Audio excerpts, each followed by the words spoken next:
بسم اللہ الرحمن الرحیم۔ نفحۃ العرب 19واں سبق ہے الحلم بردباری۔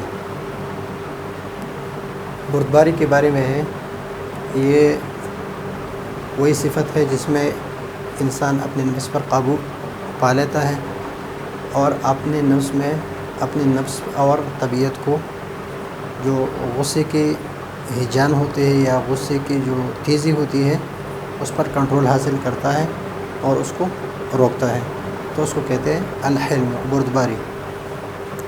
شتمہ کہتے ہیں، شتمہ یہ فعل ماضی ہے اور کسی کو نازیبہ الفاظ استعمال کرنا یا کسی کو گالی دینا، اس کو کہتے ہیں شتم۔ شتمہ رجل یہ اس کے لیے فاعل ہے اور یہ مفعول بھی ہے، مفعول بھی، اور یہ اسماء ستہ میں سے ہے، اسماء خمسہ یا ستہ دونوں استعمال ہوتے ہیں۔ عربوں کی جتنی بھی کتابیں تقریباً اکثر میں اسماء خمسہ استعمال ہے، بعض میں اسماء ستہ استعمال ہے۔ تو اسماء ستہ میں سے ہے اور اسماء ستہ مکبرہ موحدہ واحد ہے، مضافہ مضاف ہے، الی غیر یا متکلم، یا متکلم کے علاوہ کسی کی طرف مضاف ہے تو اضافت بھی ہے۔ موحدہ واحد ہے، مضافہ الی غیر یا متکلم۔ تو یہاں پر یہ اعراب یہ حالت نسبی میں ہے، یعنی مفعول ہے، اور حالت نسبی اعراب بالحرکت ہے، اعراب بالحرف ہے، اعراب بالحرف، اور یہ حالت نسبی میں ہے بالالف ہے، اس لیے کہ حالت رفع میں بالواو ہے، حالت نسبی میں بالالف ہے اور حالت جر میں بالیا ہے۔ ابا اس کے بعد جو لفظ آ رہا ہے یہ مضاف ہے، تو یہ ابا ذر، ابا ذر الغفاریہ، الغفاریہ یہ صفت بن رہی ہے کس کی؟ اس کے لیے ابا ذر کے لیے۔ رضی اللہ عنہ، رضیہ فعل، اللہ فاعل، اسم جلالہ فاعل، اور عنہ یہ متعلق ہے رضیہ کی۔ فقال لہو ابو ذریعہ پر بالواو ہے، یہ بھی اسماء ستہ مکبرہ، یہ وہ ابا ذر ہے، ابو ذر اور ابی ذر یہ اس طرح استعمال ہوتے ہیں۔ تو یہاں پر حالت رفعی میں ہے اس لیے کہ یہ فاعل ہے، فاعل ہے اس کے لیے، اور حالت رفعی میں ہے، اور رفع اس کی کیا ہے؟ رفع بالواو ہے۔ ابو ذر یا ھذا، اے بندے،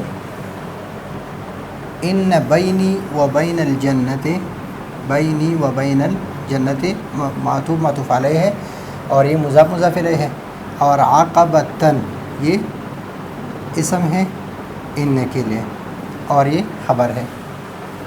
فَإِنْ أَنَا جُزْتُهَا، فَإِنْ أَنَا جُزْتُهَا، تو یہ جُزْتُ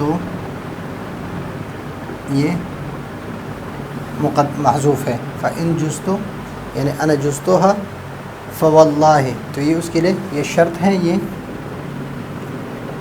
اور یہ اس کے لیے جزا ہے، اور اس طرح یہ بھی وَإِنْ هُوَ صَدَّنِي دُونَهَا یہ شرط ہے، اور فَإِنِّي أَهْلٌ لِأَشَدَّ مِمَّا قُلْتَ لِي یہ جزا ہے اس کے لیے۔ فَإِنْ أَنَا جُزْتُهَا جازہ یجوز ہے، یعنی تجاوز کرنا، آگے پار کرنا، عبور کرنا۔ اگر میں نے اس کو پار کر دیا، میں نے اس کو عبور کر دیا، کس کو؟ یہ ہاں ضمیر کس کی طرف راجع ہے؟ اس عقبہ کی طرف۔ عقبہ کہتے ہیں ایک گھاٹی کو اور یا پہاڑی راستے کو، اس کو کہتے ہیں عقبہ، یعنی میرے اور جنت کے درمیان میں ایک مشکل ترین راستہ ہے، ایک گھاٹی ہے۔ اگر میں نے اس کو عبور کر دیا، اگر میں نے اس کو عبور کر دیا، عبور کر دیا گیا یعنی میں اسے مجھے پار کر دیا گیا اس سے، فواللہ قسم ہے، واو قسمیہ ہے، واللہ واو قسمیہ، اور ما ابالی، ما ابالی، تو میں پرواہ نہیں کرتا۔ بقولک، بقولک یہ مضاف الیہ ہے، اور یہ کاف جو ہے یہ ضمیر مجرور متصل ہے، تو یہ جار مجرور مضاف مضاف الیہ یہ مجرور بن گیا اس حرف جر کے لیے۔ حرف جر یہ ظرف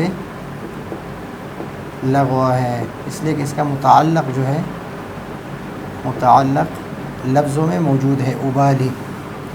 وَإِنْ هُوَ صَدَّنِي، وَإِنْ هُوَ صَدَّنِي دُونَهَا، اگر اس نے مجھے صدنی روکا، دونہا اس سے پہلے، اس گھاٹی سے پہلے، فإنی اگر اس سے پہلے مجھے روکا گیا، مجھے روکا کس نے؟ ہوا، اور نی یہ صدنی کے جو فاعل ہے وہ ہوا ضمیر ہے، اس میں راجع کس کی طرف؟ اس کی طرف، اور یہ نون وقایہ ہے،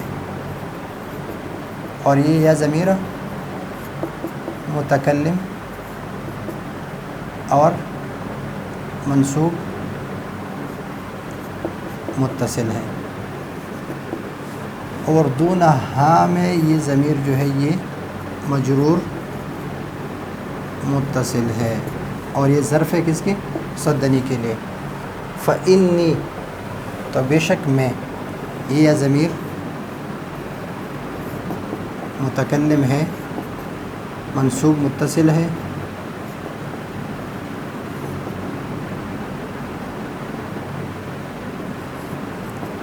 یہاں پر بھی ضمیر منصوب متصل ہے، یا بھی ضمیر منصوب متصل ہے، لیکن یہاں پر فعل کے ساتھ متصل ہے، فعل کے ساتھ، اور یہاں پر متصل ہے حرف مشبہ بالفعل کے ساتھ۔ فإنی یہ اس کے لیے اسم ان، اور محلن کیا ہے؟ محلن منصوب ہے، اس لیے کہ ضمائر جتنی بھی ہے یہ مبنی ہے۔ اہل، اہل ہوں کس کی؟ فإنی اہل، میں اس اہل ہوں، لأشد اس کے جو اس سے زیادہ شدید ہو، مما اس سے، قلت لی جو آپ نے مجھ سے کہا، یعنی جو آپ نے مجھ سے کہا میں اس سے زیادہ کا اہل ہوں، اگر میں وہ گھاٹی پار نہیں کر سکا، اگر میں پار کر سکا تو آپ کی بات کی مجھے کوئی پرواہ نہیں ہے۔ تو یہ ہے آج کا ہمارا سبق، اگلے سبق کے لیے اجازت چاہتے ہیں، اللہ حافظ۔